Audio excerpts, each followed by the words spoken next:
por paz.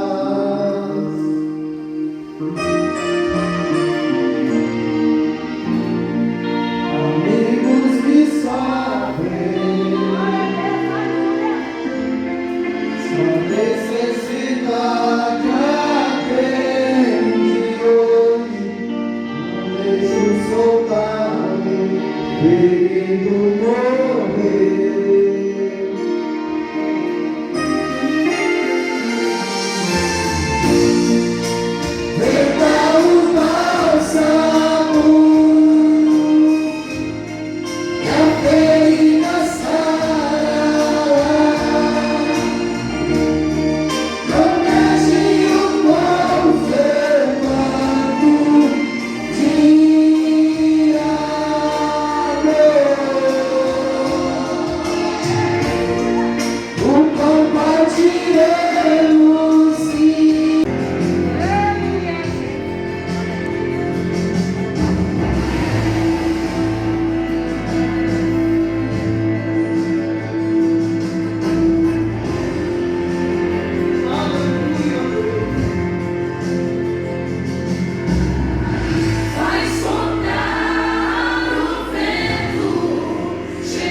Nos mostra a quarta de 8 visões, a qual o Senhor deu a Zacarias, a qual o Senhor estava dando a Zacarias.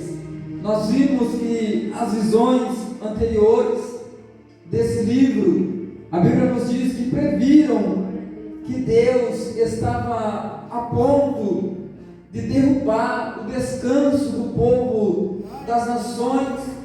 E nós vimos que, finalmente, para que eles pudessem agir em favor de Jerusalém, para que eles pudessem novamente agirem em benefício de Jerusalém, nós vimos que o texto nos mostra que os inimigos de Judá, eles seriam derrubados e seria agora aquele templo, Jerusalém, seria a habitação do Senhor.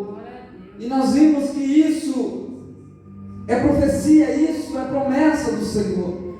Deus estava dizendo através do profeta que aquele lugar seria a habitação do Senhor. Seria um lugar onde Deus queria habitar, que seria um lugar onde Deus queria manifestar a sua presença. E nós vimos que para que essas promessas, para que essas profecias se cumprissem, era necessário haver uma transformação espiritual e moral do povo de Deus. E nós vimos que na visão que o profeta anunciou, até agora, nesse momento, Deus já havia falado sobre reconstrução. Deus já havia falado sobre retornar em glória. E nós vimos que no capítulo 3, o título desse texto, a Bíblia nos mostra o sumo sacerdote sendo acusado por Satanás. Nós vimos o homem a qual Deus escolheu para ser o porta-voz do Senhor para o povo de Israel naquele momento, que era o sacerdote. A Bíblia nos diz que ele estava sendo acusado, que ele estava sendo condenado pelo adversário das nossas almas, por conta de uma prática que ele tinha cometido, de várias práticas que ele tinha cometido, e por conta dele ter cometido aquilo, o adversário das nossas almas, ele conhece, ele sabe quando nós estamos fazendo bem e quando nós estamos fazendo mal. E nós vimos que aqui, porém, justificado por Deus, nós vimos que o livro inteiro de Zacarias, o livro inteiro do profeta Zacarias mostra com muita clareza a soberania de Deus, a sua magnificência, o seu zelo, o seu cuidado de Deus em toda a sua história. Nos mostra que Deus é o Deus que levanta reis e também é o Deus que abate e disciplina o seu povo para o restaurar. Toda vez que Deus quer fazer algo sobre o seu povo, toda vez que Deus quer trazer uma restauração sobre o seu povo, primeiro Deus ele disciplina o seu povo. Primeiro Deus ele disciplina para que o seu povo possa cair em si e voltar a buscar a sua presença, para que eles possam cair em si e voltar a buscar novamente o seu favor merecido, que se chama graça. Nós não merecemos, mas todos os dias a graça do Senhor, o favor que nós não merecemos, é derramada sobre as nossas vidas, para que nós pudéssemos ter o livre acesso de adentrarmos na sua presença e podemos adorarmos a Ele em espírito e em verdade, para que hoje nós pudéssemos estar aqui na casa do Senhor, a graça do Senhor podendo nos alcançar, para que nós pudéssemos termos força de sairmos do nosso lar e nos trazendo até aqui nessa noite. Não foi em vão a nossa vida, não foi porque nós mesmos queríamos estar aqui, não, porque se fosse pela nossa vontade, nós estávamos em casa, enrolados num cobertor assistindo Fantástico, mas o Espírito Santo da nossa alma, ele vem sobre nós, derramando sobre nós uma graça extraordinária, dizendo: levanta dessa cama, coloca-se de pé e vai para minha casa, porque eu quero falar com você hoje, eu quero renovar as tuas forças, eu quero te encher da minha presença, porque eu tenho mais preparado para a sua vida.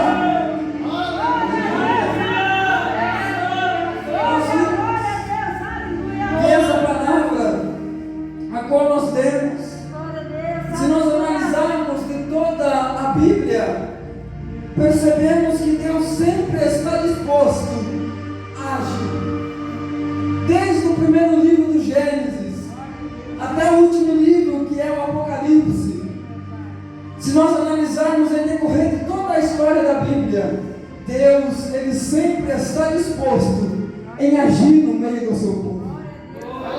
Deus ele sempre está disposto em fazer algo diferenciado. Deus ele sempre está disposto em fazer uma coisa nova sobre as nossas vidas. E nessa noite Deus ele está disposto em fazer algo neste lugar. Hoje Deus está disposto em fazer algo diferenciado na sua vida. Talvez numa presença que você não sente há muito tempo.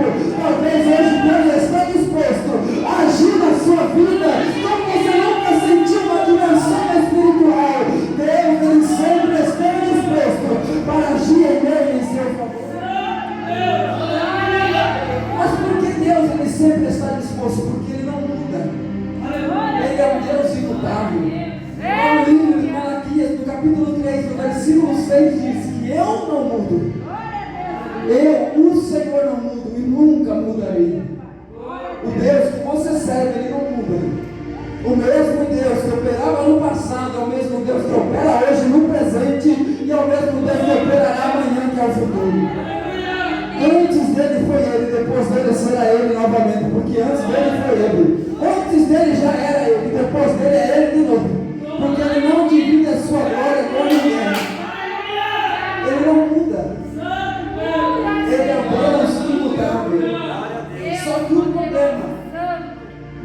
O problema é que o povo muda.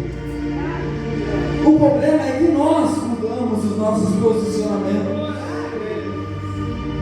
Deus estava disposto a agir, mas o povo precisava estar no centro da vontade de Deus.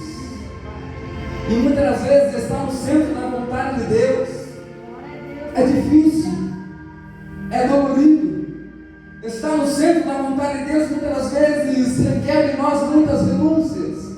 Temos que deixar muitas coisas para trás, para que Deus comece a agir em nossas vidas de uma forma diferenciada, para que Deus possa agir em nossas vidas. Nós precisamos estar de acordo com o seu querer, de acordo com a sua vontade, de acordo com a sua obra, de acordo com a sua palavra. E nessa quarta visão nós vamos entender que Deus tem que contender com um grande problema. E qual é esse grande problema? A Bíblia nos diz que não são nações vizinhas. A Bíblia diz que esse grande problema não são os inimigos de Israel. A Bíblia diz que esse grande problema era o pecado de Israel. É o pecado do povo de Deus. Era o pecado daquele povo. Era isso que estava acontecendo. A Bíblia diz que o cativeiro babilônico havia terminado, mas a restauração do povo ainda não havia nem começado ainda. O povo tinha saído do cativeiro babilônico, mas Deus ainda não tinha começado a restaurar o seu povo. Mas Deus ainda não tinha começado a trabalhar na vida do seu povo, porque o povo não estava dando a total liberdade para que Deus viesse agir na sua vida. E agora eles estavam, a Bíblia diz que Jerusalém, eles estavam com um problema, e o problema era o pecado que estava fazendo separação entre eles e Deus. E a Bíblia diz que eles estavam fazendo a obra do Senhor. Eles não deixavam, não é porque conta que eles não estavam restaurados, que eles não estavam em plena comunhão com Deus, que eles deixaram de fazer a obra, não. Eles continuavam fazendo a obra do Senhor, mas só que da maneira que Deus não se agradava. Eles continuavam a fazer a vontade do Senhor, mas só que da maneira que eles queriam fazer, da maneira a qual a sua própria vida falava para que eles fizessem, não o que Deus direcionava para que eles pudessem estar realizando. E aqui nós vimos que através disso Deus começa a falar com Zacarias. Através disso nós vimos que Deus começa a dar as visões ao seu profeta, para que ele pudesse a entregar o seu tempo, para que o povo voltasse novamente a buscar a presença do Senhor. Eu posso vir para o culto, eu posso vir para a igreja, eu posso sentar numa cadeira, sentar num banco e dizer que eu passei um tempo na igreja, mas eu posso voltar para o meu lar da mesma forma, do mesmo jeito que eu cheguei. Eu posso voltar para a minha casa do mesmo jeito, não senti nada, não abracei nada, não recebi nada da palavra do Senhor, porque eu não aceitei a mudança. Porque todas as vezes que a palavra do Senhor ele vem para com as nossas vidas, ela vem para nos confrontar, para que ela possa nos direcionar no caminho que nós devemos seguir. A palavra do Senhor, ela é o caminho para aquele que está sem direcionamento. A palavra do Senhor, ela é luz para aquele que está na escuridão. A palavra do Senhor é conforto para aquele que está abalado. A palavra do Senhor é abrigo para aquele que está desabrigado. É aqui que nós encontramos a nossa força. É aqui que nós encontramos ânimo para prosseguir a nossa vida. É aqui que nós encontramos e vimos Deus falar conosco a todo momento. Porque a Bíblia fechada, ela é um livro qualquer, mas ela aberta é Deus falando com a sua igreja, é Deus falando com o seu povo. Você não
terrível vale espiritual.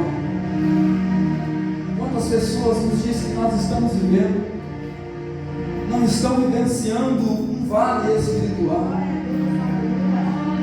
Quantas pessoas nos dias que estamos vivendo os últimos dias da igreja na face da terra. Nós estamos vivendo os últimos tempos, os últimos segundos, os últimos minutos que Deus tem reservado para a sua igreja. E esses últimos minutos, esses últimos instantes que nós estamos vivendo sobre essa terra, nós vimos que essa geração a qual nós estamos vivendo é a pior geração que está vivendo sobre a face da terra, porque é uma geração que não dá crédito à palavra do Senhor, é uma geração que ouve a palavra do Senhor, mas muitas das vezes não dão o devido valor, não põe crédito àquilo que muitas das vezes está sendo pregado em muitas igrejas. Deus, Ele usa os seus profetas, usa os seus servos para trazer muitas das vezes uma palavra, e muitas das vezes tem muitas pessoas que pensam que está sendo indireta para alguém, mas não é. Deus está corrigindo primeiro aquele que está pregando.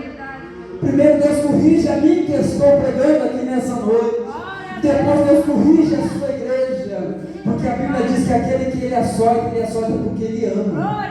Deus, Ele quer ver o nosso bem. Deus, Ele quer nos ver forte na sua presença. Deus, Ele quer nos ver revigorados, fortalecidos na presença do Senhor. E nós vimos que quem deveria influenciar para que o povo voltasse novamente para a presença do Senhor não estava influenciando. Quem deveria estar dizendo: arrependei-vos e voltem novamente, fazer as voltas das primeiras práticas, volte às suas primeiras obras, volte ao tempo que você frequentava a igreja do Senhor, volte ao tempo que você tinha sede pela presença do Senhor, volte ao tempo que você tinha sede de estar na casa do Senhor, volte ao tempo que você tinha sede de receber a graça do Senhor sobre a sua vida. Mas olha que a Bíblia diz que quem deveria estar alertando o povo não estava alertando. Quem deveria estar sendo como uma influência para o bem daqueles que estavam ali não estava sendo uma boa influência. A Bíblia diz de 4.289 sacerdotes que haviam voltado com Zorobabel, se encontravam em um estado deplorável, em estado de calamidade. Os sacerdotes deixaram o sacerdócio e foram para os campos, deixaram aquilo que Deus tinha os entregado, para que eles pudessem ser naqueles dias o porta-voz do Senhor naquele tempo, e eles deixaram o seu talento, deixaram aquela chamada e foram para os campos, e foram para os lugares onde não era para que o sacerdote estivesse. O lugar do sacerdote está na casa do Senhor, dentro do tabernáculo, ouvindo a palavra do Senhor, ouvindo a voz do Senhor. E nós vimos que a casa de Deus ficou desamparada por conta dos sacerdotes que tinham ido para o campo. A casa do Senhor estava desamparada, e quanto mais o tempo passava, a situação cada vez mais ficava pior, porque o tempo não cura feridas mal tratadas. O tempo, ele não cura feridas mal tratadas. Deus então pega esses sacerdotes e toma esses sacerdotes, a Bíblia nos diz, indignos diante do povo, e amaldiçoa as suas bênçãos. E agora é por isso que alguns estudiosos dizem que a razão, que a finalidade dessa visão do capítulo 3 de Zacarias era para restaurar a confiança do povo no sacerdote, era para restaurar a confiança de Israel nos seus sacerdotes naquele tempo, porque eles estavam na reconstrução do templo, eles estavam reconstruindo o templo, e é por isso que no versículo 3, no versículo 1 do capítulo 3, a Bíblia diz que ele mostrou Josué, o sumo sacerdote, posicionado diante do Senhor, e Satanás de pé à sua direita para seguir o povo. Porque o adversário das nossas almas, ele conhece as nossas falhas. E por ele conhecer as nossas falhas, a todo momento ele se apresenta diante de Jesus querendo nos acusar. A todo momento ele se apresenta diante do nosso Deus, querendo nos acusar, querendo nos matar, querendo nos arrancar da presença do Senhor, querendo destruir a nossa vida, querendo fazer com que nós largamos tudo e deixamos a casa do Senhor.